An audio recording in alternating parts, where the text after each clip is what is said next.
اور اس صدی میں اور گزشتہ صدی میں، کیونکہ 2021 ہے نا، اور 19ویں اور 20ویں اور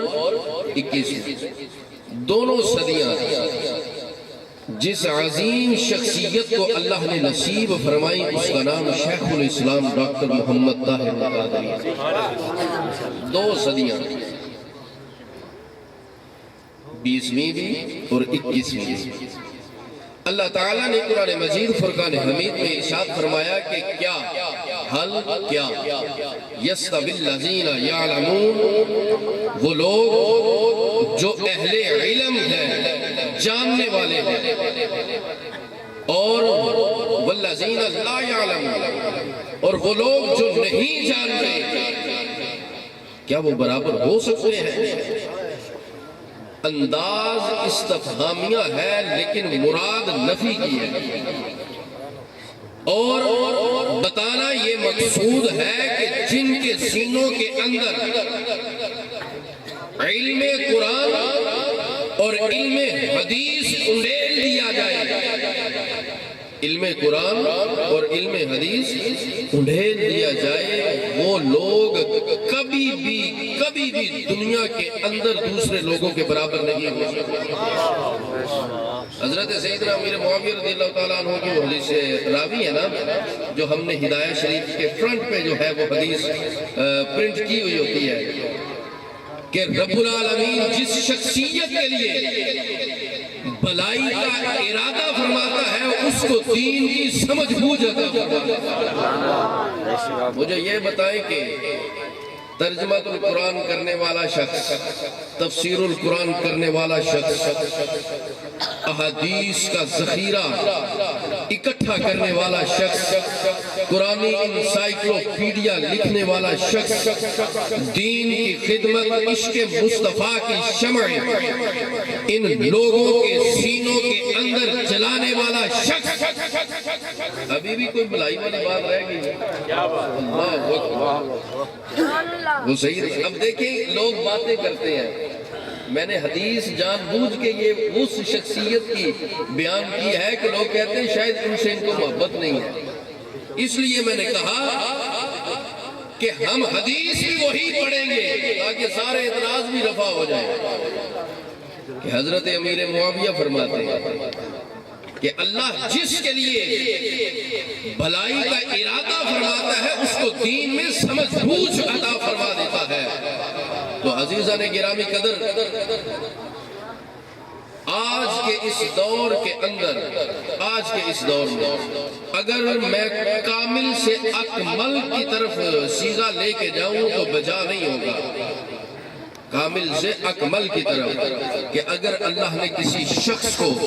اہل سنت کے اندر پیدا فرمایا ہے تو اس کا نام شیخ الاسلام ڈاکٹر محمد طاہر القادری۔ میں حیران ہو گیا، ایک دن میں مرکز گیا، کسی مولوی کی بجلی پہ کتاب نہیں ہے،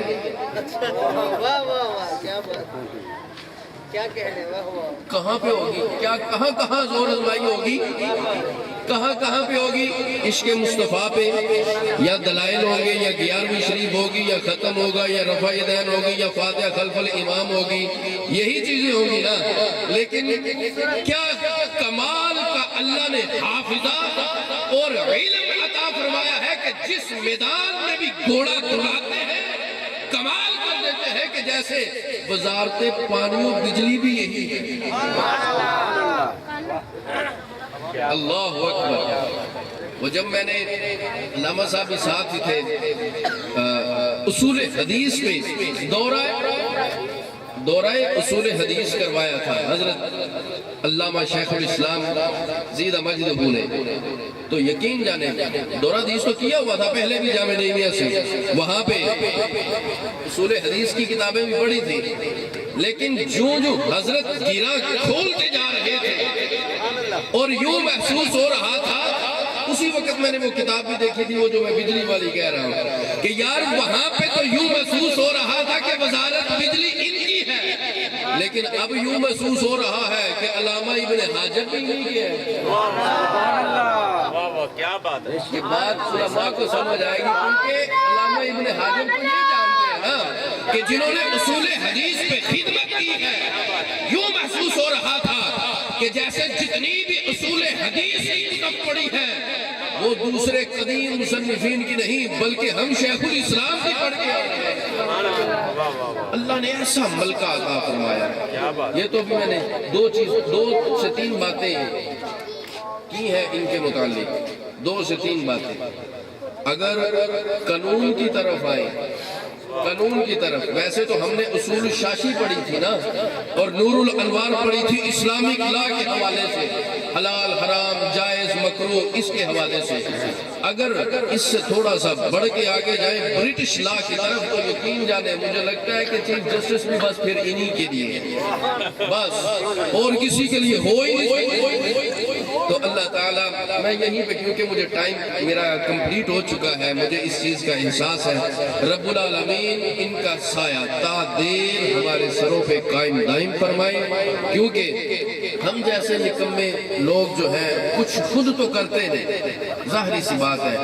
یہ لوگ ہیں کہ جو دن رات جنہوں نے اپنا آپ تن من دن دین اور اس امت کے لیے وقف کیا ہوا ہے، جو ہمارے لیے جہاں پہ بھی مشکل مرحلہ آئے، چاہے نیشنل لیول پہ چاہے انٹرنیشنل لیول پہ،